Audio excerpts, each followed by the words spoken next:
안녕하세요. 안녕하세요.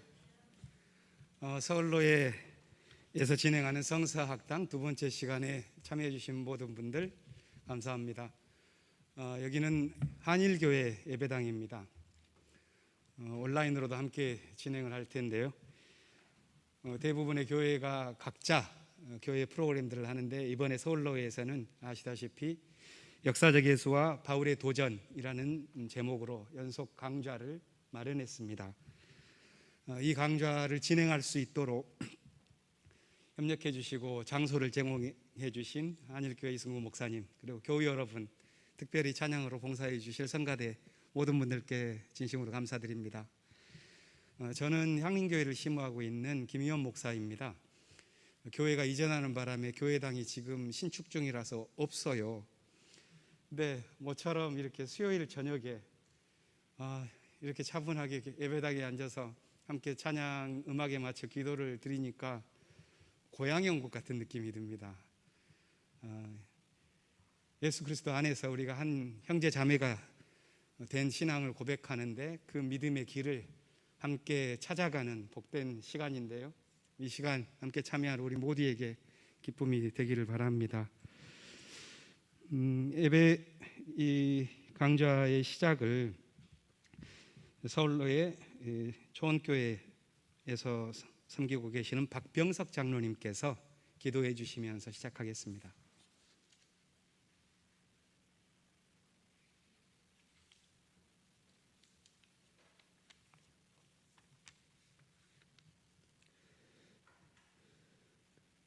믿는 자들의 목자가 되셔서 먹이시고 입히시고 푸른 초장으로 인도하시는 사랑의 하나님 아버지, 지난 3일 동안도 저희들을 지켜주시고 부족함에도 안아주시고 이 시간까지 인도하여 주심을 감사드립니다.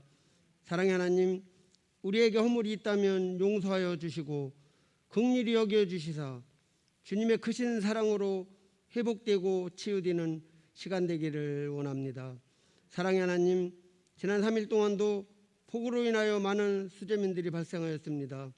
예기치 않은 고통 가운데 직면한 이들을 주님 의뢰하여 주시고 정부 담당자들로 하여금 신속히 도움의 손길로 어렵고 힘든 고비를 잘 넘길 수 있도록 인도하여 주시옵소서. 사랑의 하나님, 이 시간 서울로의 주관으로 제2강 성서학당을 이 아름다운 한일교회에서 열게 하심을 감사드립니다. 하나님의 깊고 오묘한 진리의 귀한 말씀을 생명처럼 여기고 늘 읽고 묵상하여야 하지만 저희들은 그러하지 못했음을 자백합니다. 서울로에 사나 지교회 성도님들이 다 함께 모이지는 못했지만 이 시간 지교회에서 또한 있는 자리에서 영상을 통하여 주시는 말씀을 통하여 성령 충만함으로 은혜의 시간 되게 하옵소서. 사랑의 하나님, 이 시간 하나님께서 사랑하시는 정원진 목사님을 통하여 성경을 공부하게 하시오니 진실로 고맙고 감사합니다. 열과 성호를 다하시어 기독교의 출발 종말론의 패러다임 전환이란 제목으로 말씀 전하실 때에 영육간의 강건함을 주시옵고 귀한 진리의 말씀을 풀어 가르치시기에 부족함이 없도록 능력 가운데 붙잡아 주시옵소서. 은하업계는 저희 또한 각 지교회에서 주의 종을 통하여 이러한 성경 공부의 시간으로 인하여 성경에 깊은 관심을 갖는 계기가 되기를 원합니다. 성경을 읽는 자가 복이 있고 듣는 자가 복이 있으며 지켜 행하는 자가 복되다 하셨사오니 우리가 일생을 살아가면서 이 귀한 사실을 잊지 않도록 도와주시옵소서. 성경 공부를 위하여 돕는 손길마다 축복하여 주시옵고 아름다운 찬양과 화음으로 하나님께 영광 돌리는 한일교회 할렐루야 성가대의 찬양을 기쁘게 받아 주시옵고 축복하여 주시옵소서. 나머지 순서도 주님이 함께하여 주실 것을 믿사옵고 이 모든 말씀 살아계신 예수님의 이름으로 기도드립니다. 아멘.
아름다운 찬양 감사합니다. 성서학당 두 번째 시간인데요. 오늘은 이 강의를 해주실 강사 목사님에 대한 간단한 소개와 제목을 말씀드리겠습니다. 서울제일교회를 섬기고 계신 정원진 목사님, 성서학을 전공하여 미국 시카고 신학대학원에서 목회학 박사학위를 하셨는데요. 오늘 이 강의 제목은 기독교의 출발, 종말론의 패러다임의 전환이라는 제목입니다. 1강 기억이 나실지 모르겠는데 목사님께서 친절하시니까 아마 복기를 해주실 것이라고 생각합니다. 이 강은 종말론의 패러다임 전환, 기독교의 출발이라는 말씀으로 전해 주실 텐데요. 강의가 끝나고 나서 질의응답하는 시간이 이어지는 것으로 알고 있습니다. 그래서 강의를 들으시면서 궁금하신 점이 있으면 잠시 메모하셨다가 끝나고 나서 질의해 주셔도 좋고, 온라인으로도 많은 분들이 참여하셨다고 합니다. 오늘 참여하신 분들께서도 들으시면서 궁금하신 점을 문자로 남겨주시면 강사 목사님께 잘 전달하도록 하겠습니다. 그러면은 목사님 맡겠습니다.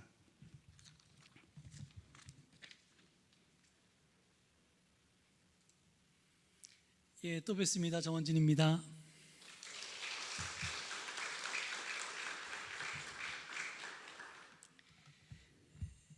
예, 지난주에 제가 강의하면서 보니까요, 예, 필기하시는 분이 계셔서 제가 여기 슬라이드 씌워하는 PT 자료를 프린트로 필요하신 분을 위해서 뽑아놨거든요. 혹시 받으신 분들 여기다 메모하시면 될 것 같습니다. 예, 오늘 이 강의 제목을 제가 조금 바꿨습니다. 이 강 제목을 기독교의 출발이라고 했었는데요, 발단이라는 말로 바꿨습니다. 처음에 기독교의 출발, 기독교의 시작 이러다가 이 잉태라고 할까, 탄생이라고 할까, 그러다가 제일 제가 전달하고 싶은 의미와 비슷한 게 발단인 것 같아서 발단으로 했는데요. 일단 여러분들이 머릿속에 꼭 기억하셔야 될 사실이 뭐냐면, 예수님이나 바울은 유대인으로 태어나서 유대교도로 죽었습니다. 둘 다 똑같아요. 그러니까 물론 유대인들은 그냥 이제 다 유대교도가 되는데요. 자연스럽게 다 유대교도가 되는데, 하여튼 우리가 예수님이 기독교의 창시자나 또는 예수님이 돌아가신 다음에 바울이 기독교를 창시했다고 생각하는데 그렇지 않습니다. 기독교란 종교는 훨씬 후대에 등장했고요. 기독교는 예수님과 바울과는 사실은 직접적인 관계는 없고, 예수님으로부터 시작되었지만, 그리고 바울이 결정적인 역할을 했지만 바울도 기독교 신자는 아니었고 유대교도였습니다. 좀 약간 삼천포로 가면 여러분 유대교도에 여러 가지 종파가 있었던 거 아시죠? 지금 우리가 기독교에 카톨릭도 있고 개신교도 있고, 개신교 내에 장로교, 감리교, 침례교가 있듯이 유대교에도 굉장히 여러 가지 종파가 있었습니다. 잘 아시는 사두개파, 바리새파, 에세네파 이런 종파들이 있었는데요. 굳이 따지자면 예수님과 사도 바울 그리고 예수님의 추종자들은 이걸 메시아닉 주다이즘이라고 하는데, 그게 한국말로 하면 그러니까 예수를 메시아라고 생각했던 유대교도들입니다.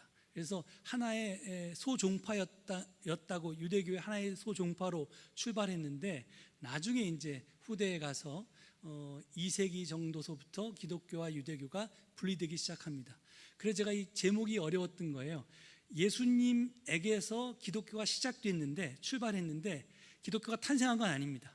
왜냐하면 탄생은 이제 기독교라는 구체적인 어떤 자식이 있어야 되니까요. 그래서 출발이나 시작하다가 이걸 잉태라는 말로 할까 그러다가 발단이라는 말이 더 비슷한 것 같아서 이렇게 바꿨으니까 제 고민을 좀 알아주셨으면 한다는 거고요. 지난 시간에 제 강의가 조금 아마 이런 식의 성경 공부가 처음이신 분들은 좀 어려웠을 텐데, 조금 예방 주사를 드리자면 오늘은 지난주보다 조금 더 어렵습니다. 그렇지만 제가 최대의 쉽게 설명해 드리겠습니다. 예, 이게 안 넘어가는데 확인을 해야겠나? 왜 안 넘어가죠? 뭐가 안랩이 업데이트 실패했다고 하는데 이걸 지워지지가 않는 이유가 뭘까요? 이걸로 해나? 예, 됐습니다. 예, 감사합니다. 예, 친절하게 지난 시간 강의를 요약해 보겠습니다. 제일 중요한 건요, 교리, 도구마가 아닌 상황, 컨텍스트를 전제로 해서 성경을 읽어야 한다는 것이 굉장히 중요한 얘기 중에 하나였습니다. 기독교인들은 교리를 전제로 그 교리를 확인하기 위해서 성경을 읽는 습관들이 있는데 그렇게 하면 안 된다는 겁니다. 교리를 전제하지 않고 그러니까 성경이 처음에 선포되어진 그 현장에서, 그 컨텍스트에서 성경의 목소리를 들으면 성경이 스스로 말하게 하면 우리가 그 메시지를 알아들을 수 있다는 거고요. 그리고 성경 안에는 다양한, 심지어는 상반되는 견해와 명령이 존재하기 때문에 그리스도인인 우리는 역사적 예술, 우리가 성경인이 아니라 그리스도인이기 때문에 성경보다 그리스도가 우선하고, 근데 그리스도가 성경 속에는 크게 역사적 예수와 그 다음에 이제 묵시적 그리스도가 존재하기 때문에 그 두 예수 그리스도 중에서 우선하는 역사적 예수를 규범과 기준 삼아서 성경을 읽어야 한다는 것이 지난주 강의 내용이었습니다. 어떤 분이 질문하셨어요. 역사적 예수는 자기가 알던 거가 좀 다르다고 그랬는데, 제가 정확하게 정의를 내리자면 역사적 예수는 성경과 신조의 그리스도, 그러니까 우리 지금 성경에서 고백된 또는 해석된 그리스도가 있는데요, 지금 그렇게 그 원래 예수님이 이제 초대 추종자들에 의해서, 그리스도 교도들에 의해서 이게 예수님이 하나님이라고 고백되거나 하나님의 아들이라고 고백되거나 이렇게 되는데, 그런 성경의 그리스도 또는 나중에 사도신경이나 니케아 신도 같은 그런 신경의 그리스도, 이런 이제 교리의 그리스도죠. 그런 것 이전에 실제로 존재했던, 역사 속에 존재했던 실제 예수를 뜻합니다. 그리고 과거에는 이 역사적 예수는 우리가 가지고 있는 원자료가 성경인데, 성경은 이게 역사 자료가 아니라 이미 해석된 자료이기 때문에 거기서 역사적 예수를 복원하는 게 불가능하다고 보았는데, 현재는 성경 이외의 다른 여러 학문들, 제가 뭐 역사학이나 문화인류학이나 고고학이나 또는 뭐 이 여러 고대 로마 그리스의 문헌들이나 이런 것을 통해서 그걸 간학문적 연구라고 그러는데요, 여러 가지 학문들을 복합적으로 종합해서 그것을 통해서 연구를 해서 지금은 역사적 예수의 모습이 상당히 많이 복구되었다, 이렇게 아시면 되겠습니다. 자, 지난 시간에 이 도표를 보셨는데요, 우리가 지금 믿고 있는 개신교, 우린 장로교도들인데, 개신교는 당연히 기독교의 한 종파고요. 그리고 이 기독교는 유대교로부터 나왔습니다. 그런데 유대교와 기독교가 갈리게 된 결정적인 차이가 뭐냐면, 유대교는 예수를 메시아라고, 그리스도라고 여기지 않습니다. 그런데 우리 기독교는 그 예수를 메시아라고, 그리스도라고 그렇게 고백하죠. 그 차이가 있습니다. 근데 이 차이가 생기게 된 출발점이 뭐냐면 종말론에 대한 이해 차이, 견해 차이로부터 왔습니다. 그렇기 때문에 기독교가 어디서부터 출발했냐고 하면 사실 유대교의 오랜 전통인 종말론에 대한 입장 차이 때문에 왔다, 이렇게 보시면 됩니다. 그래서 우리가 오늘 종말론을 공부하게 됩니다. 자, 근데 종말론을 알려면 제국에 대해서 알아야 됩니다. 왜냐하면 지금 출애굽으로부터 시작한 유대교가 사사시대, 왕정시대, 유배시대, 재건시대, 신구약 중간시대, 그리고 이제 이 신약시대를 쭉 거쳐오는데, 그 거쳐올 때 그 옆에 관련 제국이 있습니다. 애굽의 압제로부터 해방됐죠. 그러니까 이집트 대국이 존재하고요. 그 다음에 북왕국 이스라엘이 아시리아, 아수르한테 멸망했고요. 남왕국 유다는 바벨론한테 멸망했고요. 그리고 그들이 포로에서 돌아온 것은 페르시아, 바사로부터 고레스 황제가 칙령을 내렸기 때문에 돌아올 수 있었고요. 나중에 이제 유명한 알렉산더 대왕이 그 마케도니아의 왕이 세계를 지배했을 때 그 지배를 받게 돼서 식민 지배를 받고요. 그 다음에 그것이 거기서부터 잠시 독립했다가 나중에 로마 제국이 세계를 제패하게 되면서 다시 로마 제국의 식민지로 건너갑니다. 그래서 이스라엘의 역사와 직접적인 관계를 가진 제국이 6개가 되고요. 그래서 이 제국과 종말론이 굉장히 밀접한 연관에 있다는 것을 조금 이따 제가 설명드리겠습니다. 자, 고대 이스라엘의 지정학적 위치를 지도를 통해서 보시면요, 지금 여러분 지도에서 가운데 밝고 밤색으로 된 부분이 젖과 꿀이 흐른다고 하는 가나안 땅입니다. 자, 가나안 땅이 저긴데, 저게 이제 이 밑에 보면 아라비아 반도의 제일 위쪽이고 또 시나이 반도의 약간 오른쪽이고, 그 옆으로 이제 지금의 터키가 있는 아시아가 펼쳐지고, 지중해 바다를 건너가면 그리스 반도와 이탈리아 반도가 있는 유럽이고요. 그리고 지금 이 왼쪽 아래쪽에 있는 거는 이제 아프리카 대륙입니다. 지금 여기에 위치하고 있는데, 자, 이 위치가 성경에서는 젖과 꿀이 흐르는 낙원이라고 했는데 과연 그런가? 고대 이스라엘은 살기에 좋은 장소였는가?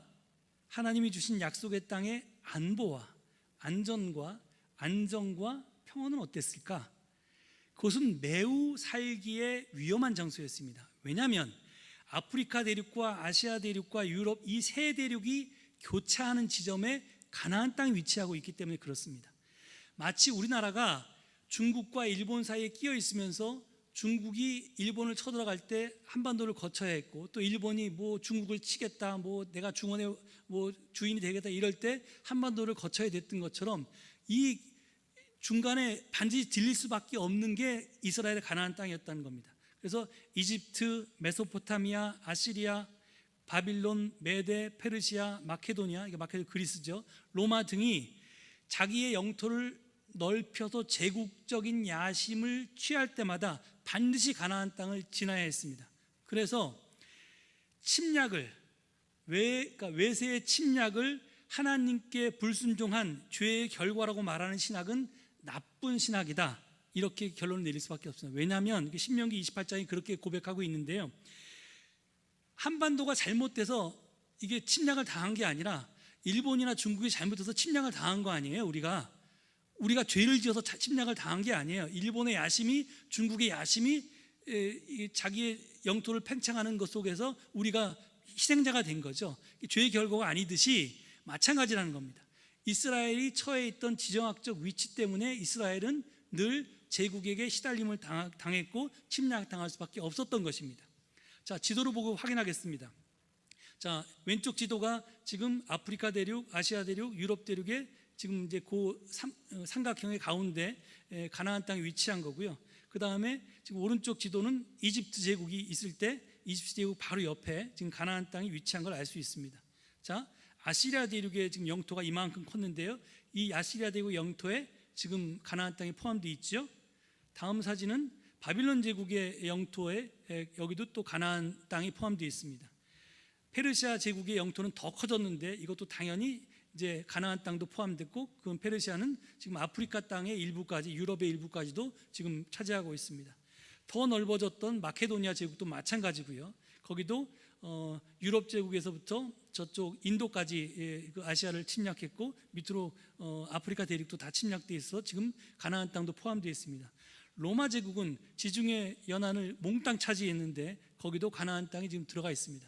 이렇게 이 고대 근동 지방에서 제국이 발흥할 때마다 언제나 가나안 땅은 그 전략적인 그 길목에 있었기 때문에 늘 침략당할 수밖에 없었다는 겁니다.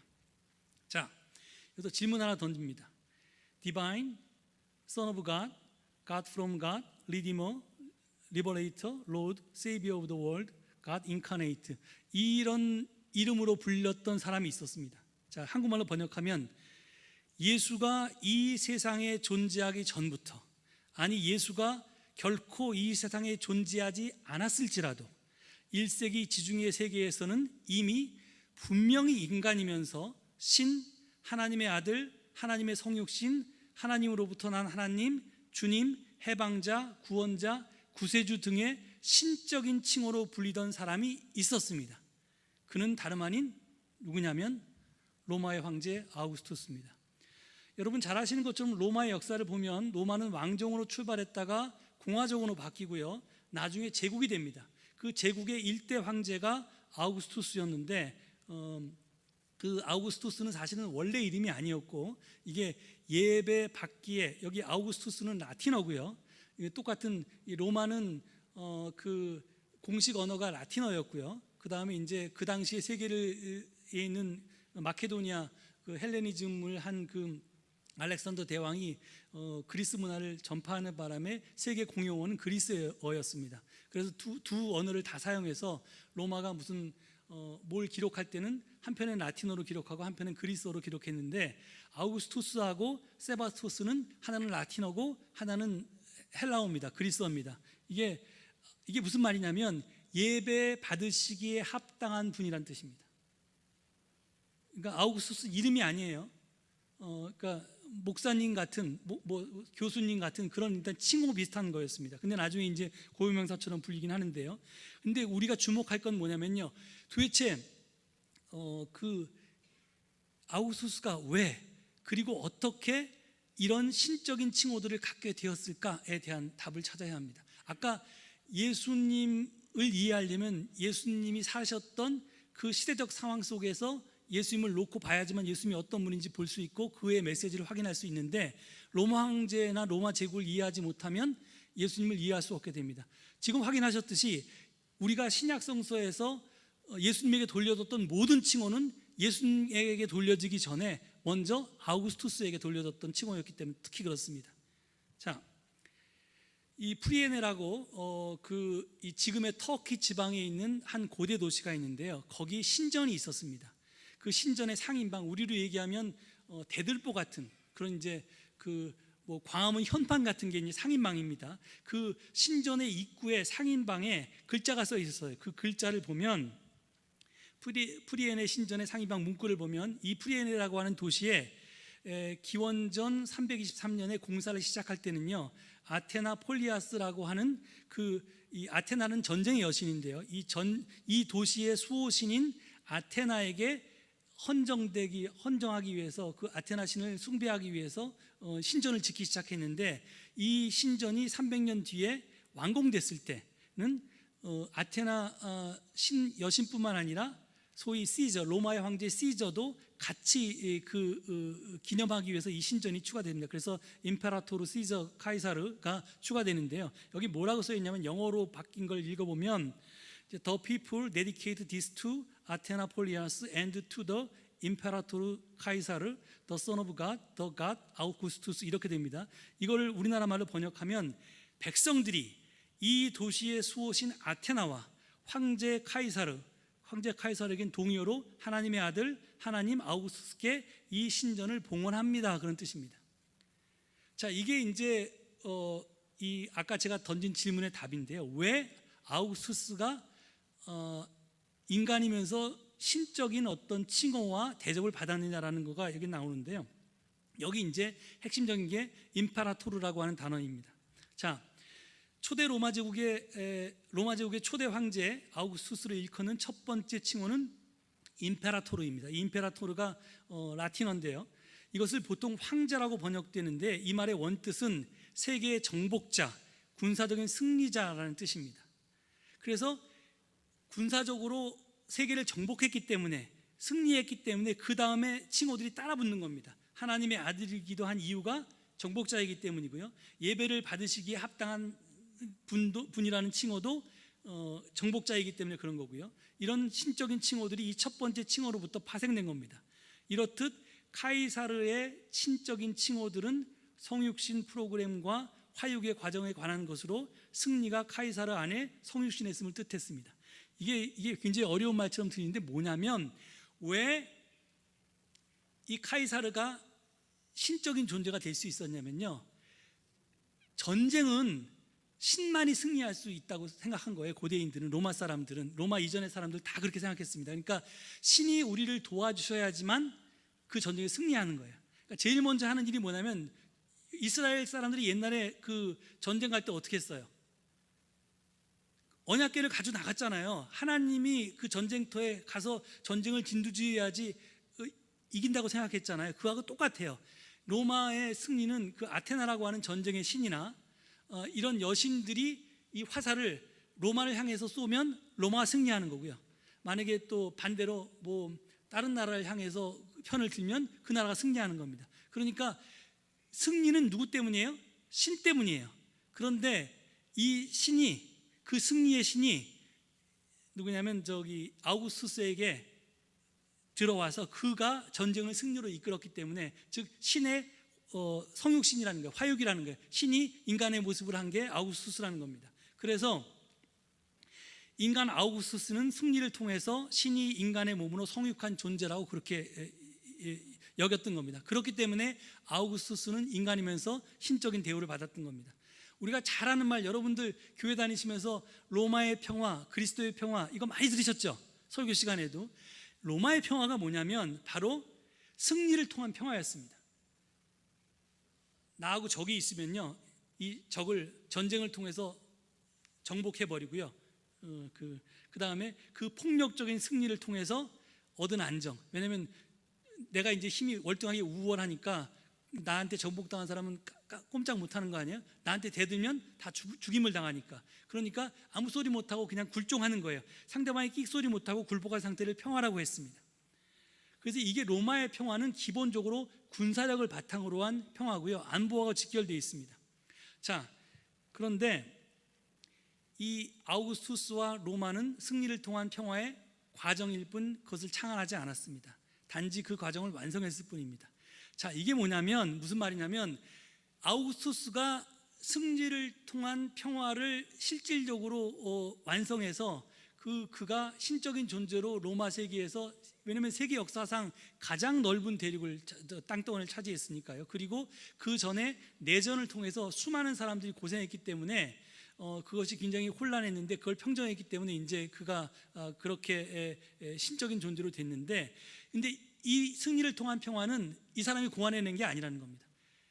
아주 옛날서부터 인간의 역사 속에서 이것이 왔다는 겁니다. 당연히 이걸 완성한 것이 아우구스투스였을 뿐이라는 겁니다. 저들은 평화를 원하면 전쟁을 준비하라고 합니다. 따라서 저들이 말한 평화는 힘, 파워의 자손입니다. 힘이 없으면 평화도 없기 때문입니다. 그래서 로마의 평화를 추종하는 사람들은 힘의 숭배자입니다. 그런데 사실 힘이 최고라는 생각은 인류의 오래된 신념이었습니다. 아니, 세속의 종교고 신앙이었습니다. 자, 이게 무슨 말이냐면요, 여러분들도 제가 완전 정복이라는 참고서, 제 나이 또래, 제가 올해 환갑이라고 그랬잖아요. 기억하실 텐데 거기 중학교 때 완전 정복을 딱 보면 뭐죠? 정복하지 않으면 정복당한다, 이런 말이 써 있었어요. 그때 제 그 참고서 앞에. 그래서 야, 내가 만약에 1등의 자리를 정복하지 않으면 다른 1등한 놈한테 내가 정복당하니까 내가 죽어라고 밤새서 공부해서 1등을 해야지, 이러고 이제 뭐 열의를 태우면서 공부를 했던 거예요.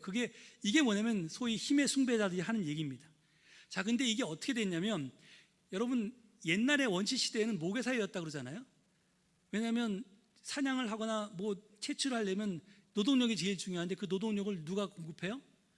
출산하는 여성이 공급하잖아요.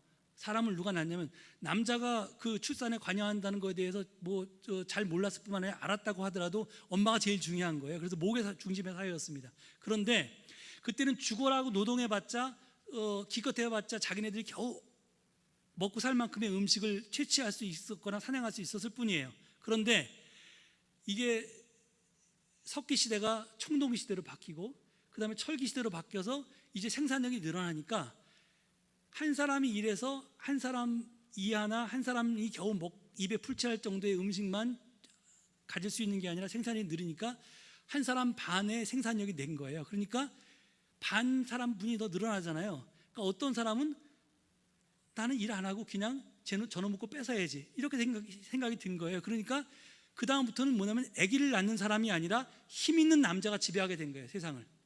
그래서 소위 신석기 혁명 이후에 농업 생산력이 늘어난 다음에 인류는 힘 있는 자가 힘 없는 자의 잉여 생산물을 빼앗아 차지하기 시작했고, 이에 따라서 힘을 추구하고 숭배해 왔습니다. 그게 신석기 혁명 이후에 지금까지의 인류 역사입니다.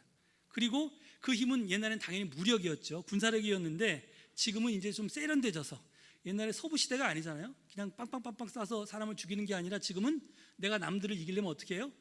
돈 가지고 변호사를 고용해서 이기면 됩니다. 그러니까 경제력이나 기술력이나 정보력이나 지력이나 학력이나 이런 것들이 나의 힘이 됩니다. 그래서 여러분들 열심히 자녀들 공부시키잖아요. 왜 시켜요? 힘을 가지라고. 힘을 가져야지 무시가 안 당하니까. 그러니까 우리는 하나님 숭배를 한다고 하면 사실은 힘을 숭배하고 있는지도 모릅니다. 이게 굉장히 중요한 겁니다. 자, 그래서 힘이 너희를 구원하리라고 하는 메시지가 인류의 아주 오래된 그런 이제 메시지입니다. 인류는 지금까지도 힘을 숭배하고 신화하고 있습니다. 힘이 최고다. 그러니 힘을 키우고 힘을 가져라. 그러면 상대방과의 경쟁에서 네가 승리하리라. 그리고 그 승리가 너에게 평화를 안정을 가져다 주리라. 이것이 개인과 사회와 국가의 구호고 가치고 목표였습니다. 이게 아주 무서운 얘기인데요. 우리가 하나님을 신앙한다고 하면서 예수 그리스도를 믿는다고 하면서 많은 그리스도인들은 뭐 이런 잡신들, 미신들 이런 신들은 힘이 없고 우리 여호와 하나님 이 가장 힘센 최고의 신이기 때문에 우리는 하나님 백으로 하나님 잘 믿고 교회 잘 다니고 또 기도 열심히 하면 하나님이 나를 도와주셔서 내가 최고가 될 거야. 그래서 이제 그런 이제 마음을 가지고 신앙생활하는 경우가 많지 않습니까? 솔직히 우리도. 근데 그런 게 사실은 하나님 신앙이 아니라 그건 하나님은 핑계거리고 실질적으로는 파워에 대한 숭배를 하고 있는 거예요, 우리가. 이게 아까 제가 기독교가 유대교로부터 나왔다고 그랬잖아요. 근데 유대교가 어디서부터 출발해요? 출애굽 사건으로부터 출발합니다. 출애굽 사건은 뭐냐면 힘이 있던 파라오의 지배에서 노예들이 탈출한 사건이고 하나님이 누구 편을 들어요? 노예의 편을 든 거예요. 약자들의 편을 든 거예요. 기독교라는 종교는 굉장히 독특한데 세계의 어떤 종교도 노예들의 종교는 없었습니다. 다 지배자의 종교죠. 그런데 기독교의 뿌리였던 유대교는 전혀 달랐습니다. 인류 역사상 굉장히 독특한 종교인데요. 그런데 그 기독교가 거기서부터 출발한 출애굽 사건으로부터 시작한 기독교가 이제 언젠가 이제 점점 변해져서 이제 힘을 추구하는 종교로 바뀌었는데 그런 게 이제 사실은 이제 야훼 신앙이라고 하는 것과 모순되게 됩니다. 그래서 하여튼 이게 우리가 중요한 점이고 여기에 대해서 이제 크게 좀 생각해 봐야 되는 건데요. 하여튼 계속 이야기를 하자면 이렇듯 승리를 통한 평화는 세상의 당연한 이치이며 국가들의 운명이며 문명의 정상적인 모습이며 하늘의 뜻이었습니다. 따라서 승리와 평화를 보장하리라 힘이 너희를 구원하리라 하는 메시지가 우리가 믿는 바라는 겁니다. 그런데 이런 힘의 추구는 결국 그러니까 공적인 거라는 건 이제 개인이 독점할 수 없다는 겁니다. 그런데 이것을 사유화하려는 욕망의 표출이고 그 최고점에 제국이라는 것이 있게 된 겁니다. 신석기 혁명 이후에 모든 인간은 다 힘을 추구하면서 그 힘을 바탕으로 해서 남을 지배하고자 원했어요. 그게 우리의 기본적인 욕망이에요. 이 욕망의 최고의 꼭대기에 누가 있었냐면 제국이 있었던 거예요. 그런데 여기에 대해서 묵시라고 하는 것이 출발합니다. 묵시운동은 하나의 사조 또는 의식 성향으로서 그리고 문학으로서 출현했던 바 기원전 2세기 초에 시작해서 기원후 3세기까지 이어집니다. 구약의 다니엘서, 신약의 요한계시록, 그리고 일부로 따지자면 에스겔서 38장, 39장, 스가랴서 9에서 14장, 마가복음 13장 등이 묵시문학에 속합니다. 묵시라고 하는 것은 그리스어에서 이게 아포칼립스라는 말인데 그리스어에서 나온 단어로 밝힌다, 폭로한다, 계시한다 이런 뜻입니다. 그래서 묵시문학적인 세계관을 보면 현재 질서에 대한 극면한 환멸, 이런 세상이 더 이상은 계속되면 못 살겠어, 나 정말 너무 싫어, 이런 거, 그게 첫 번째고요. 근데 이 상황을 개선하기 위해서 내가 난 너무 힘이 없어, 아무것도 할 수가 없어.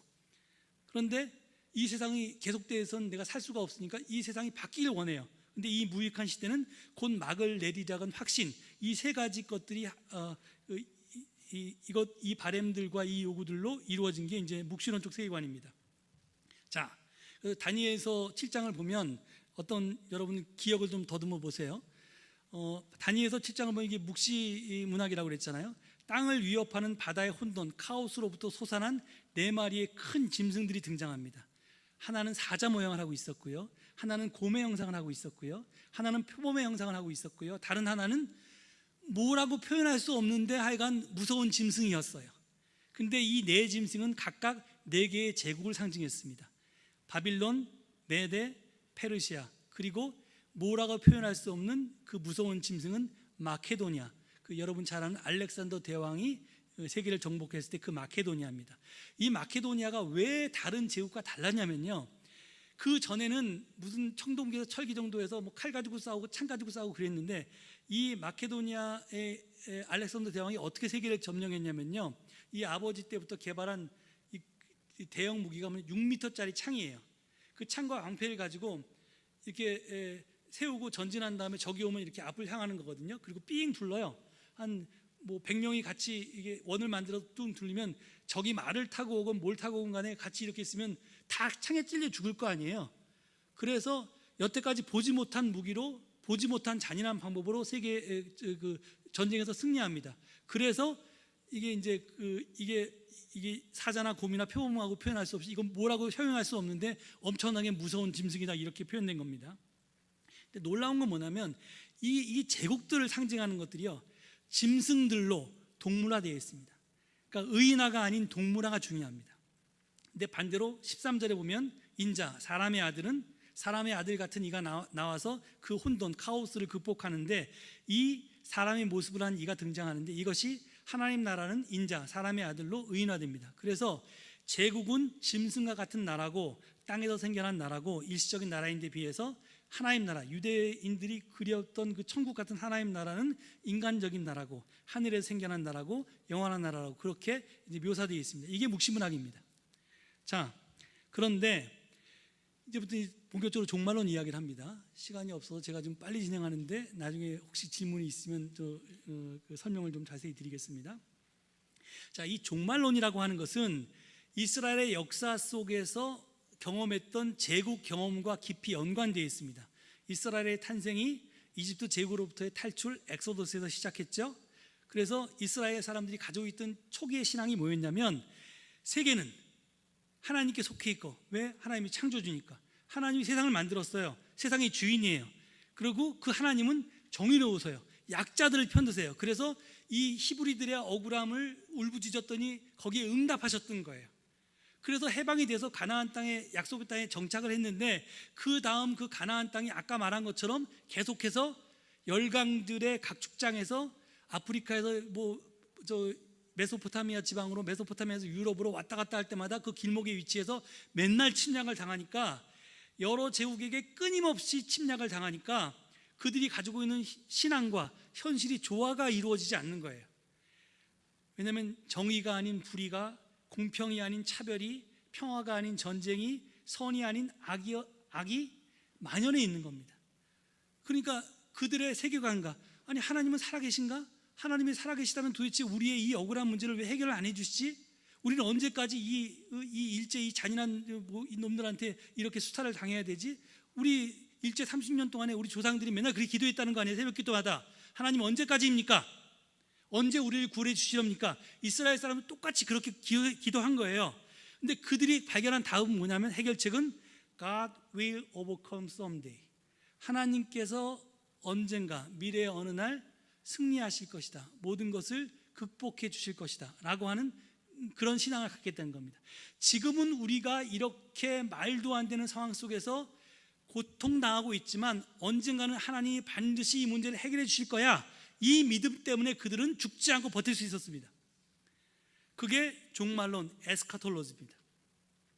근데 우리가 여기서 주의할 게 있는데, 에스카톨로지라고 하는 것이 종말에 대한 이제 로직, 이제 학문이란 뜻인데요, 주장이란 뜻인데, 에스카토는 헬라어 그리스 말이거든요. 이게 말로 하면 끝, 종말, the end란 말입니다. 근데 무엇의 끝일까요?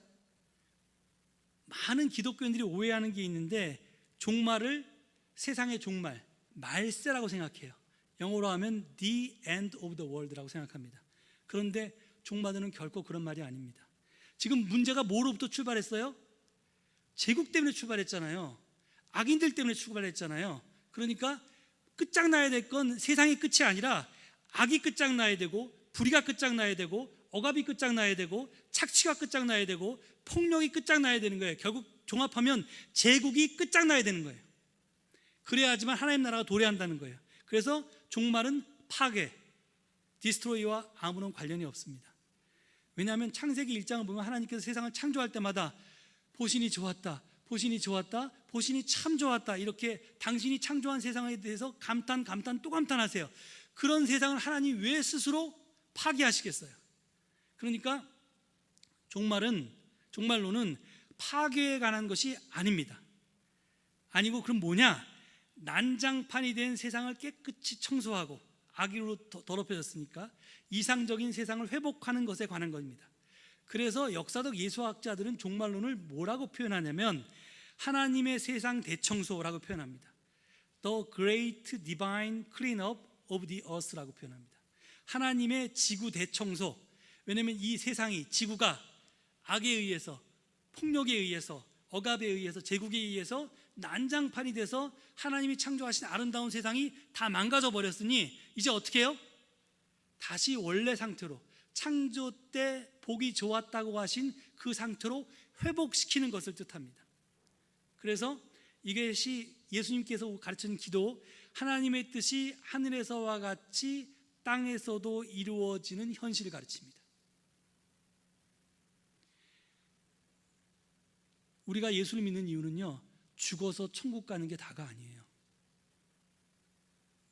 그것 때문에 지금 내가 어떻게 살든지 상관없이 내가 이렇게 정말 지지리도 힘들게 살고 가난하게 살고 억압받고 살고 사람 취급 못 받고 살고 이래도 견디다 보면 나중에 죽어서 하나님께서 나를 천국 낙원에 인도하실 거야, 그 희망으로 사는 게 아니라는 겁니다. 그건 물론 중요하지만 그게 다가 아니라, 지금 그게 아니라 내가 하나님 나라 가는 게 아니라 하나님의 나라가 여기 오는 거예요.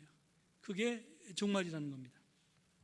자, 그래서 이제 묵시종말과 메시아에 대한 이야기를 하는데요, 묵시종말이라는 용어는 종말에 대한 계시를 뜻하는데요, 묵시종말이라는 용어는 하나님의 세상 대청소에 관한 어떤 계시에도 적용될 수 있습니다. 그러나 AD 1세기, 그러니까 이제 예수님이 태어나셨던 그 시기에서 그 이제 0년에서부터 시작해서 99년까지 그 1세기에 로마가 역사상 가장 강력한 제국이었던 상황에서 묵시종말은 하나님의 변혁적인 도래가, 하나님 나라의 도래가 곧 임박한 것에 관한 계시를 강조합니다. 그래서 그때 그 당시 예수님 당시에 묵시종말이라는 용어는 도대체 언제 하나님 나라가 올 것인가에 대한 질문이었어요.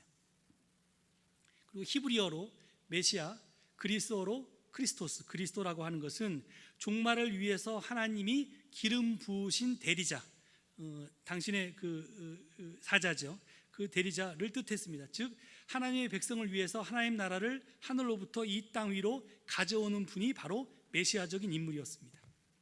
자, 이제 종말론이 뭔지도 이해하셨고 그들이 바라던 메시아가 누군지도 이해하셨죠? 자, 여기서 세례자 요한과 예수님이 나옵니다. 자, 여러분 이걸 눈여겨보신 분들이 계실 텐데, 마태복음에 따르면 세례자 요한이 유대 광야에서 회개하여라, 하늘나라가 가까이 왔다, 이렇게 선포했습니다. 마태는 하늘나라고 했지만 이것이 하나님 나라하고 똑같은 말입니다.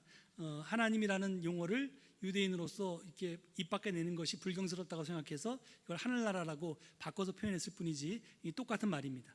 자, 그러면 마가복음에 따르면 예수님은 요한이 잡힌 뒤에 갈릴리로 가서 때가 찼다, 하나님의 나라가 가까이 왔다, 회개하여라, 복음을 믿어라 라고 1장 15절에 하는데, 이 선포하고 요한의 메시지하고 예수님의 메시지가 비슷하죠.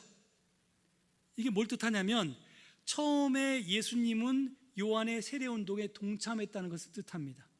그래서 복음서의 순서는 마태복음이 제일 먼저 지어지고요, 그 다음에 마가복음이 제일 먼저 쓰여지고요, 그 다음에 마태복음이 쓰여지고, 그리고 요즘에는 좀 입장이 바뀌어서 요한복음이 그 다음에 쓰여지고 누가복음이 제일 늦게 쓰여졌다고 그렇게 학자들이 이야기하는데, 하여튼 마가복음엔 예수님이 분명히 요한에게 가서 세례를 받으셨죠.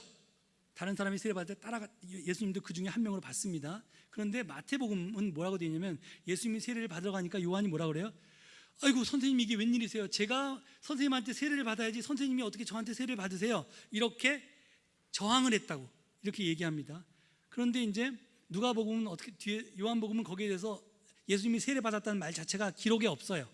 그리고 누가복음은 예수님이 유대의 많은 사람들이 세례를 받을 때 예수님도 세례를 받았다, 이런 식으로 그냥 묻어가요. 정확하게 흐지부지하게 얘기합니다. 이 모든 증거들이 뭐냐면 세례자 요한에 대한 영향력이 굉장히 셌고, 예수님이 세례자 요한의 추종자나 제자라고 하는 것이 밝혀지는 게 초대 교회가 점점 그리스도교로 발전해 가면서 이게 이제 뭐 부끄럽거나 아니면 뭐 좋은 기억이 아니라고 생각해서 이제 점점 숨기는 겁니다. 그런 기록의 증거들인데요. 하여간 이 모든 것들은 예수님이 세례자 요한에게 세례를 받았다는 것은 세례자 요한의 세례 운동에 예수님도 동참했다는 걸 뜻합니다. 그런데 예수님은 세례자 요한의 세례 운동에 동참해서 그의 입장과 견해를 배웠을 뿐만 아니라 그의 실패로부터도 배웠습니다. 그래서 요한이 세례 운동을 펼쳤는데 예수님은 요한이 죽고 난 다음에 세례 운동을 펼친 게 아니라 하나님 나라 운동을 펼치게 됩니다. 그래서 성경에 보면 요한은 금식하고 예수님은 먹고 마셨다 이렇게 돼 있잖아요. 그걸 간단하게 얘기하면 소위 금식하는 요한, fasting John, 그 다음에 잔치하는 예수, feasting Jesus, 이렇게 딱 그 영어에 비슷한 단어로 이렇게 표현하는데, 그래서 금식하는 요한과 잔치하는 예수라는 말로 세례자 요한의 세례 운동과 예수님의 하나님 나라 운동을 딱 대비됩니다. 자, 이게 뭐냐? 자, 요한의 세례 운동은요, 세례자 요한은 묵시적 종말론자였습니다. 그가 받은 계시는 사실은 마가복음이나 성경을 보면 내 뒤에 오실 메시아를 내가 준비하는 사람이다 이렇게 되어 있지만, 사실은 그 계시를 요한이 받은 게 아니었고 하나님 나라에 임박한 도래에 대한 계시를 요한이 받았고 그걸 선포했습니다.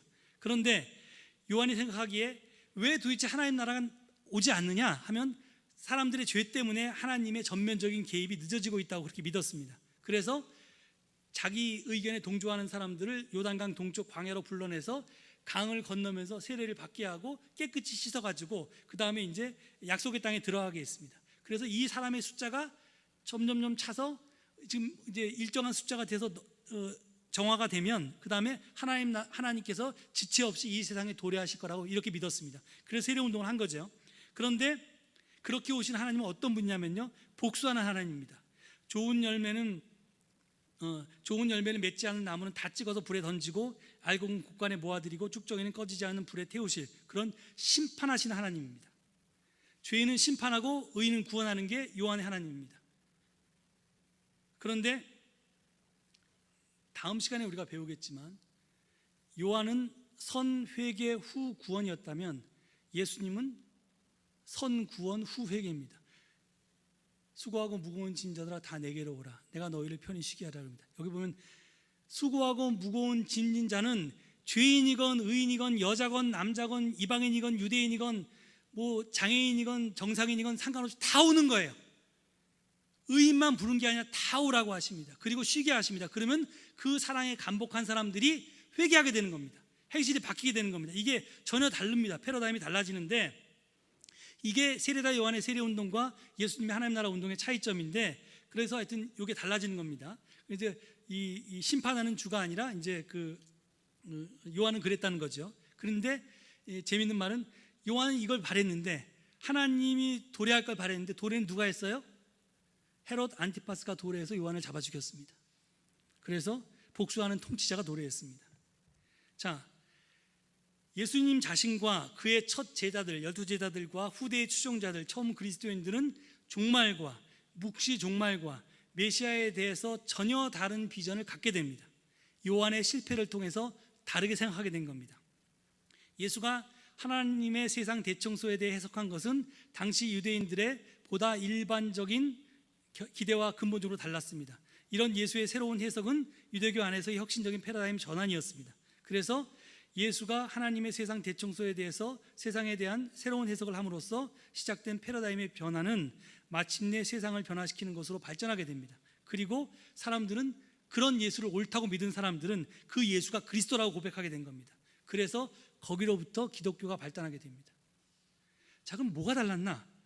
제가 지금 시간이 너무 지나서 이거 빨리 설명하는데요. 자, 세례자 요한의 세례 운동과 예수님의 하나님 나라 운동은 종말론에 대해서 표현하면요, 학문적인 용어로 묵시적 종말론과 협력적 종말론이라는 말로 이렇게 대비될 수 있습니다.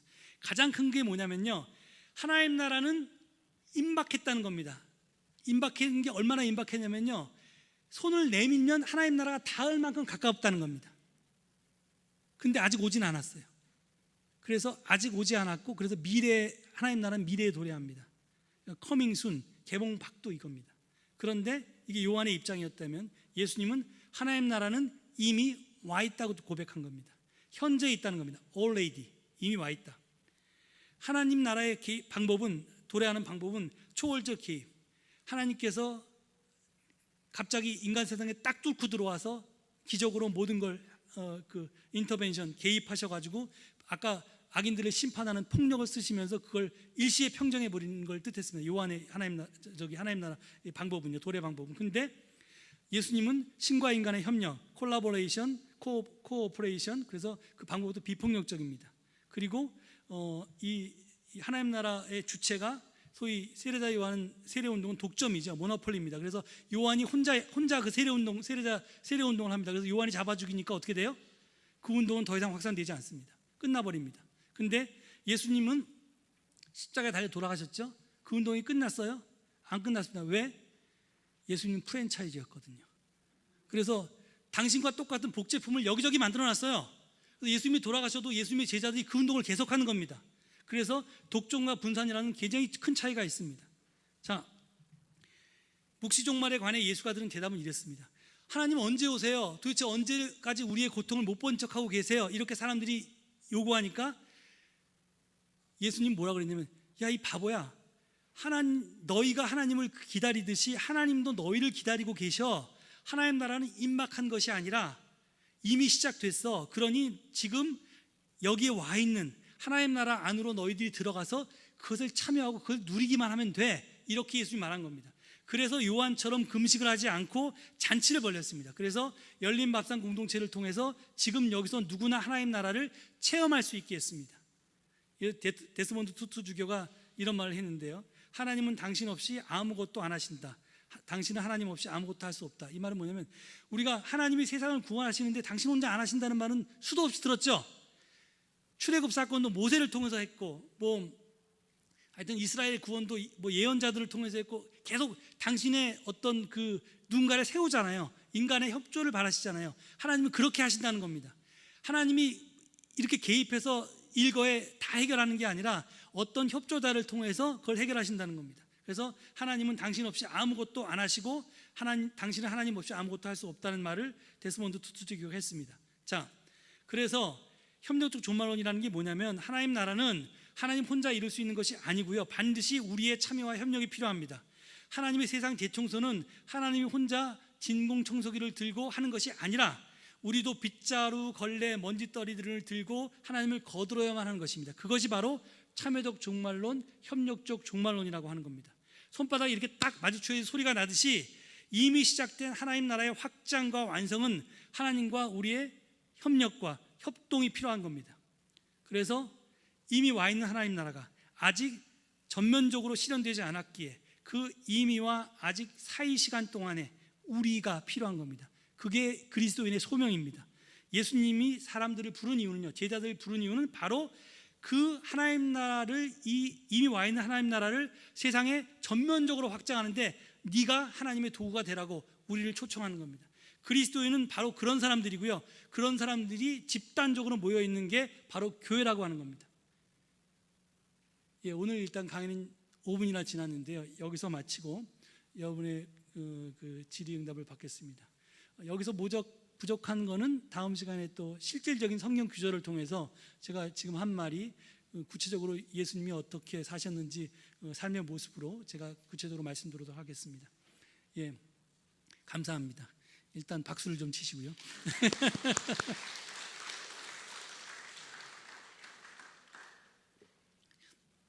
질문이 있으시면 일단 여기 플로어에서 먼저 질문을 받고, 그 다음에 혹시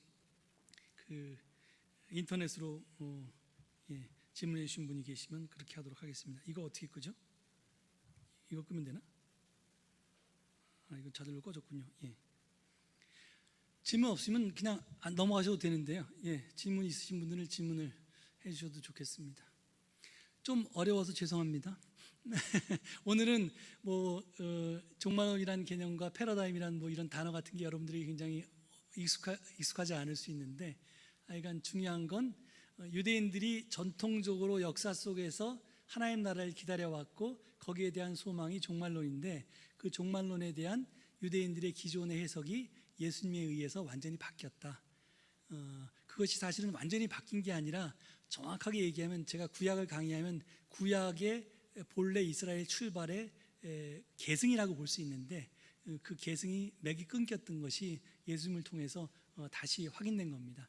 그랬고 그것에 대해서 동의한 사람들이 결국은 이제 예수님을 바로 그 종말의 하나님의 도구로 사용되는 메시아다 그리스도라 이렇게 고백하기 시작해서 이제 거기서부터 그리스도교가 이제 싹트기 시작했다는 겁니다. 예, 마이크를 좀 갖다 주시죠.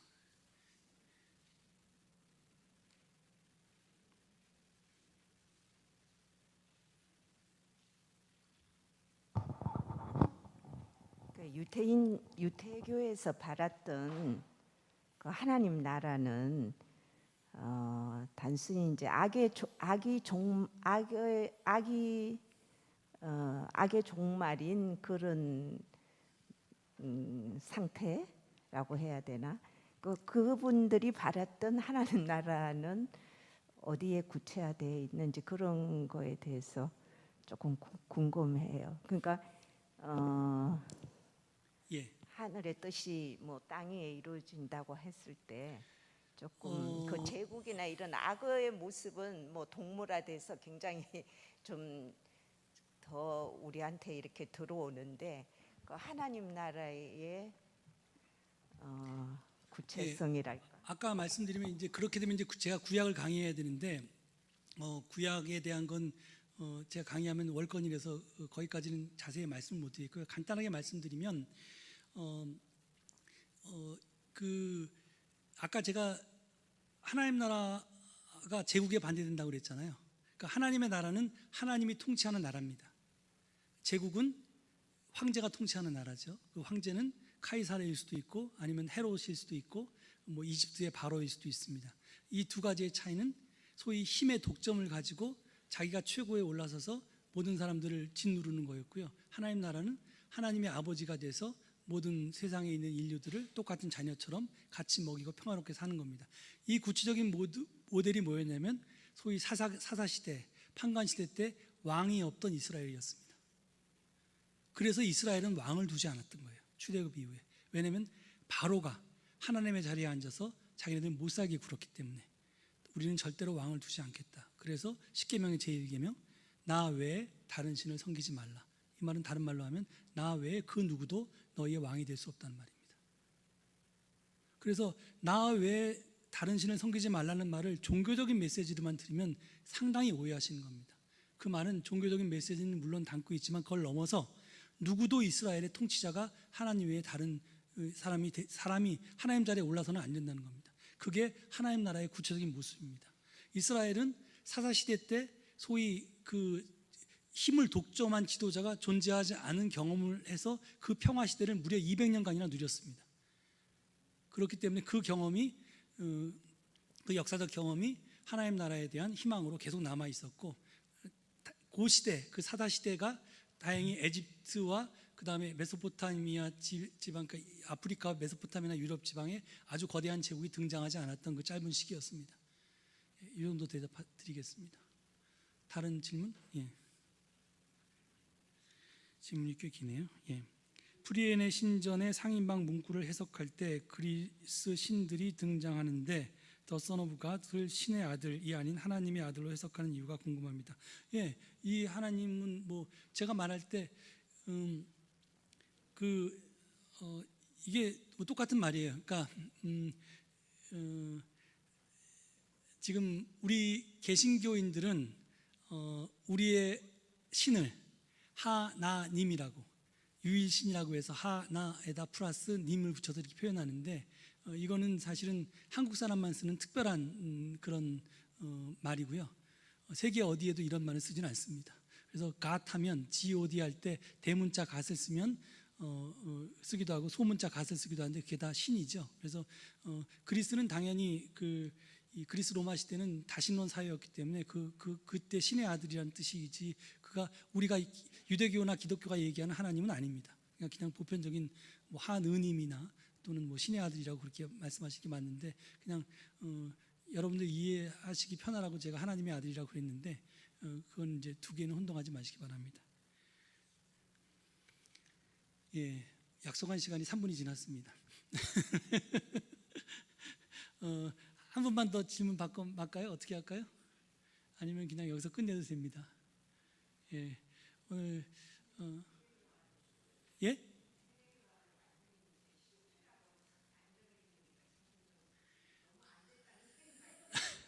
세례 요한이 완전히 아니 그러니까 뭐라 그래야 되나? 그 세례 요한은 구시대적인 인물이죠. 그래서 사실은 그 누가가 그랬던가요? 그 이제 세례 요한 때까지의 시대와 그 이후의 시대를 구분하잖아요.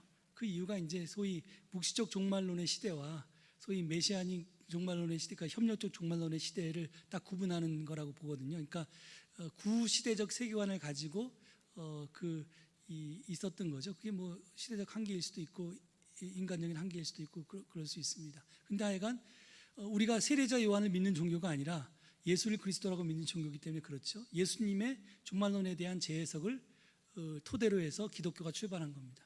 그건 분명한 사실이고요.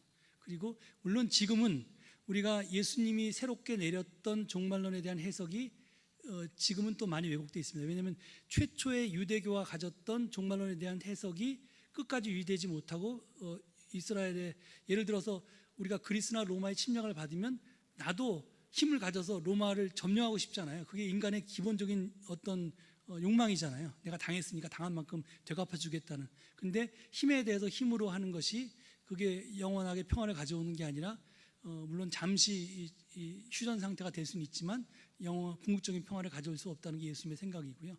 그래서 힘으로 대항하는 게 아니라 폭력의 비폭력 저항으로 대항하는 것이 예수님의 방법이었고, 그것이 십자가 사건이기도 합니다. 그래서 하여튼 그랬는데 그 십자가 사건을 믿던 우리 그리스도인들이 요즘은 다시 힘을 숭배하잖아요. 많은 교회에서. 그래서 이제 그게 사실은 기독교 복음이 변질된 건데, 그러니까 이제 역사의 아이러니이기도 하고 슬픈 현실이기도 하고 그렇습니다. 그러니까 지금 우리가 역사적 예술을 배우는 건 기독교의 본질로 다시 돌아가자고, 적어도 돌아가지는 못하더라도 기독교의 본질이 무엇이었는가 하는 것에 대해서는 알자. 그래서 우리가 실현하지 못해도 그래도 실현하려고 노력이라도 해보자, 그런 시도라고 보시면 되겠습니다. 예, 오늘도 더 많은 질문들이 계시겠지만 다음 시간도 있고 그 다음 2시간도 더 있으니까 일단 오늘은 이제 이 정도에서 5분이나 초과했기 때문에 여기서 마치는 걸로 하겠습니다. 불만 없으시죠? 예, 감사합니다.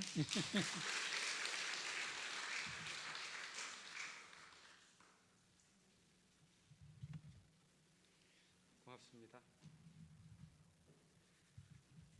잘 정리되십니까? 매우 명료한 말씀을 해주셨는데요. 제가 이해하기로는 기독교의 발단, 이것은 종말론의 패러다임의 전환이다. 거꾸로 말하면 협력적 종말론의 등장이다. 그럼 협력적 종말론이 뭐냐? 그건 우리 안에 있는 하나님 나라를 보는 것이다. 하나님께서 활동하시는 그 사역에 참여하는 것, 그것이 신앙인의 소명이요, 또 그 일을 위하여 부름받은 신앙의 공동체가 우리 교회다. 이런 말씀을 해주신 게 마음속에 남습니다. 주님 가르쳐 주신 기도를 우리 함께 드리면서 2강 마치겠습니다. 하늘에 계신 우리 아버지여, 이름이 거룩히 여김을 받으시오며 나라가 임하시오며 뜻이 하늘에서 이루어진 것 같이 땅에서도 이루어지이다. 오늘날 우리에게 일용할 양식을 주시옵고, 우리가 우리에게 죄 지은 자를 사하여 준 것 같이 우리 죄를 사하여 주시옵고, 우리를 시험에 들게 하지 마시옵고 다만 악에서 구하옵소서. 나라와 권세와 영광이 아버지께 영원히 있사옵나이다. 아멘.